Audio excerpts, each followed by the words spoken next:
ay mag-i-steam tayo ng bangus guys. So meron akong nabiling bangus guys.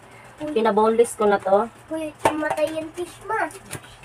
So ayan yung nabili kong bangus. 240. Isang kilo siya. So ngayon, bago ko siya i-steam ay ilalagay ko muna siya sa sa foil. Bago natin lalagyan ng mga pampalasa. Unit na. So,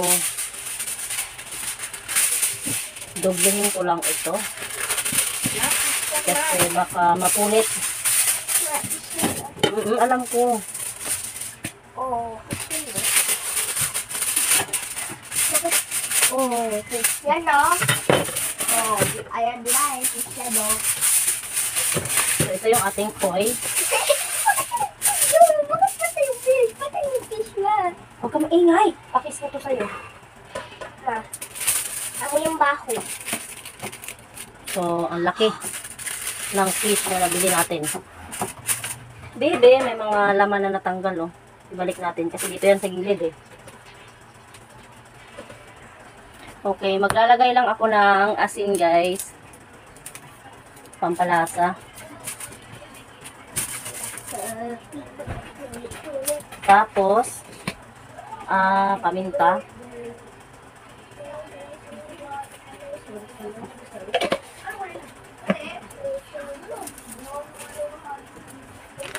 Tapos, oyster sauce.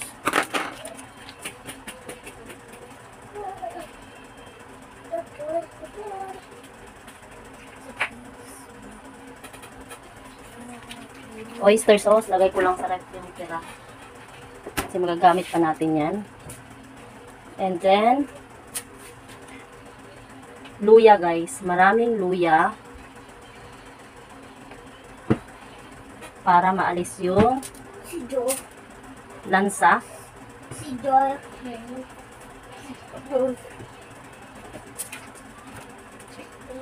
And then, maraming bawang. Patay na yung fish ma. Patay na yung fish. Iwan ko ba yun? Patay na yung fish. May sibuyas.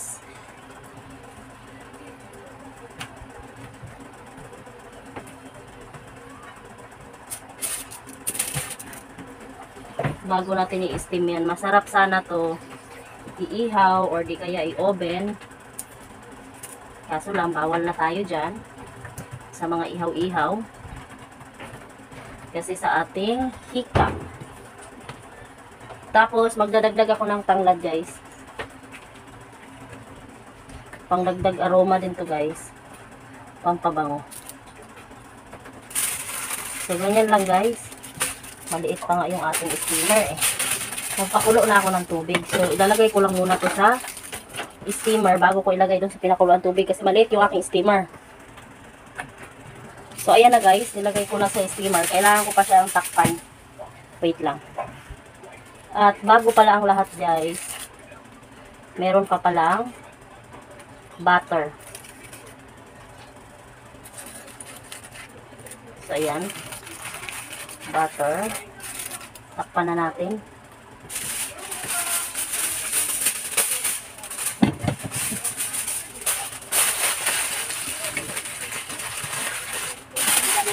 Para lang hindi lumabas yung init. At maluto talaga yung ating Di malabas yung init. bangus.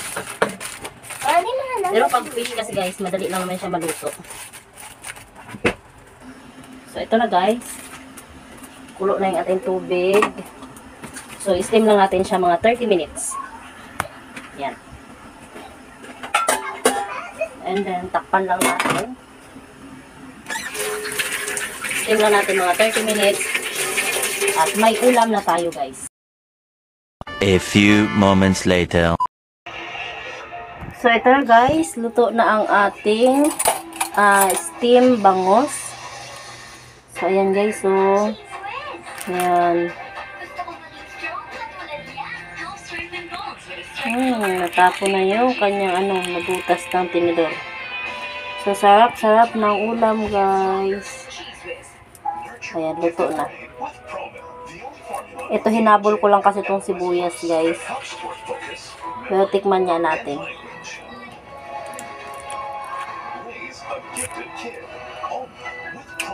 Harap. Yun lang guys. Thank you for watching.